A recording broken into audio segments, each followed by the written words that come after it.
the volume with the disk method today, and basically the idea is that before we were just finding half of volume, right? We were finding some shape that had a flat bottom, and then, excuse me, then we build on top of it. So this was our flat bottom, and we built on top of that. Well, now we're going to be able to find something like this, where it's a full actual 3D shape. This makes a little bit more sense because most shapes are 3D. Most of them don't have like this flat bottom and then just half of the shape. So we're going to use the disk method in integration to find this.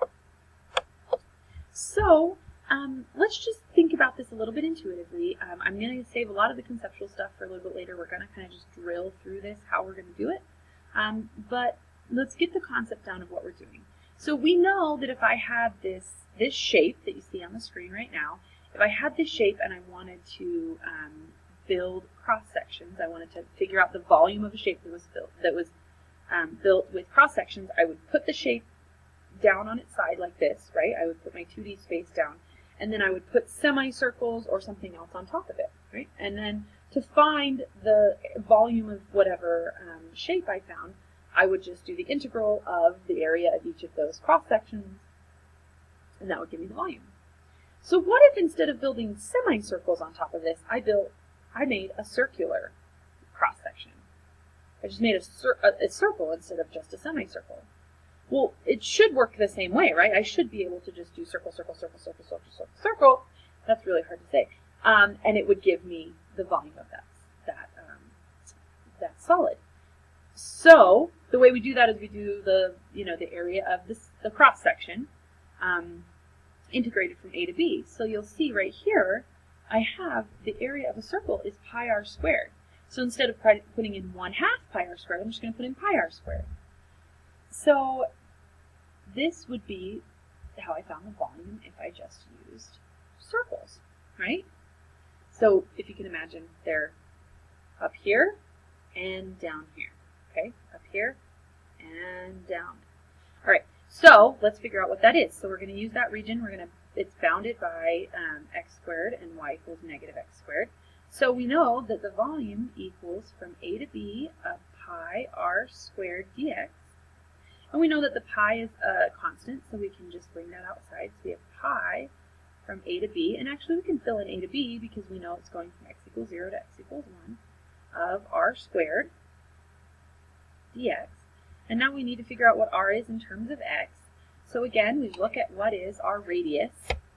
Well, on this, we look here. This is how long the circle is going to be. So this is our diameter. So our diameter is top minus bottom, right? Because the area in between two curves is always top minus bottom or right minus left. So our top curve is x squared. So our diameter is x squared minus the bottom curve, which is minus x squared, minus negative x squared. So our diameter is 2x squared. That makes our radius x squared. So if I come down here to our integral, we can just write pi times the integral from 0 to 1 of x squared, which is our radius, squared dx. So that would give us, that picture I just showed you, that would give us the volume of this solid, correct? It would just give us, add up all of those cross sections, and we would get the volume of this solid. So the interesting thing is we can actually also form them by taking little tiny rectangles and going around an axis. So if you can imagine, again, this is like, this is our x-axis, right? This is our x-axis. And I have this shape on our x-axis. I'm going to take this tiny, tiny little rectangle and I'm going to move it all the way around. So I'm going to be like rectangle, rectangle, rectangle. Actually, they're not even rectangles. They're a shape, right? They would be like the shape of this.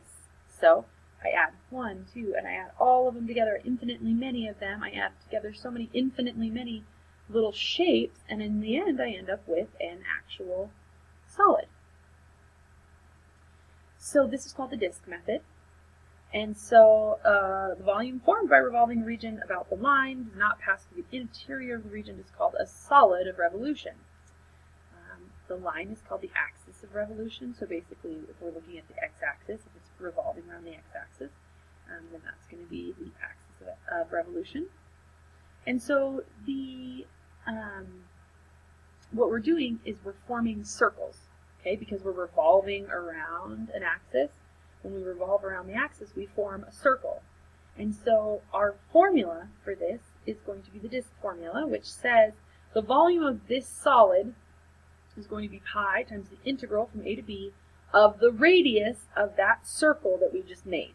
Okay, so it's just the radius of that circle squared. So let's just see how this actually works. So if you see this picture right here, we're taking this red triangle-ish, this shape, we'll call it a shape, and we're revolving it around the x-axis. So when we do that, it does this.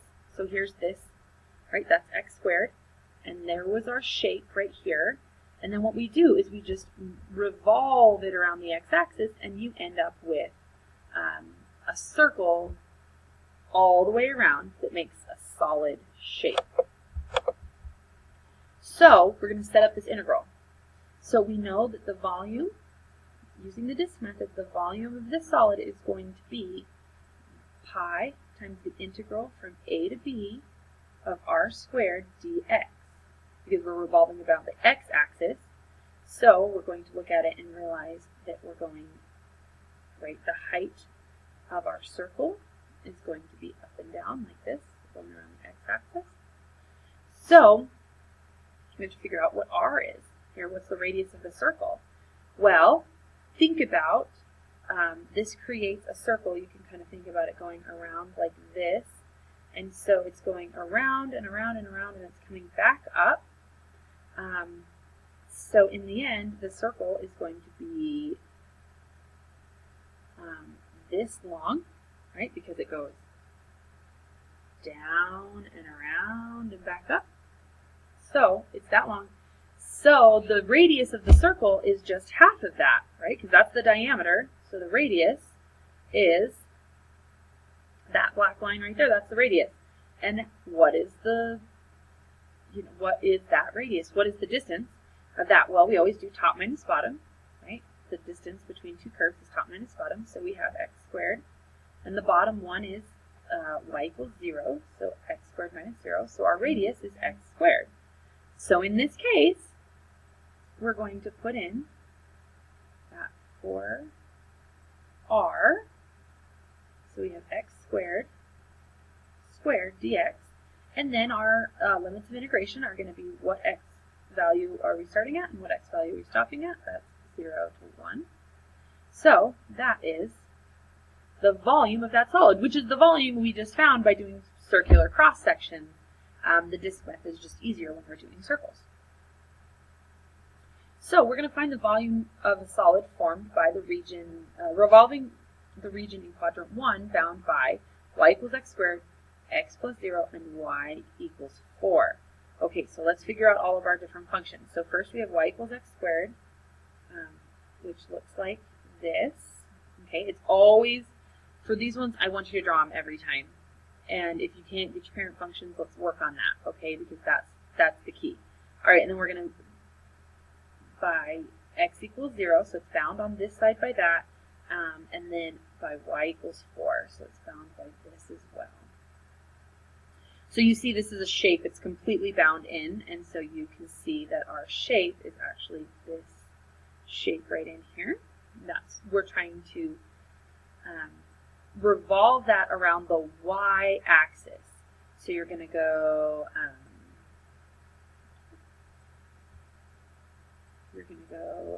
this way. If you can imagine, it's so hard. I cannot draw in 3D. Okay, but we're going around the y-axis. So, how's that going to work?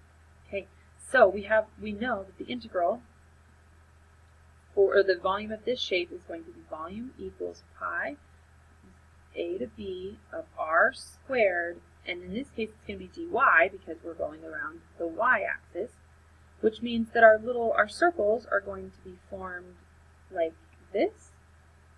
Right? This is the width of our circle. That's dy right there. That's our change in y. Okay, and so we're going to revolve around that. So we have to figure out what the radius is.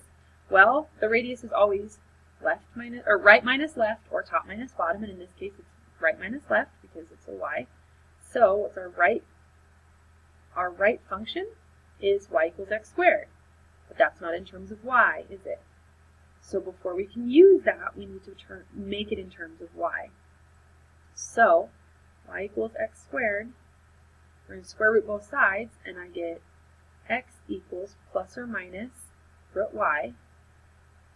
And we know that this is the positive side of the parabola, and this is the negative side of the parabola. So this is plus, or positive root y.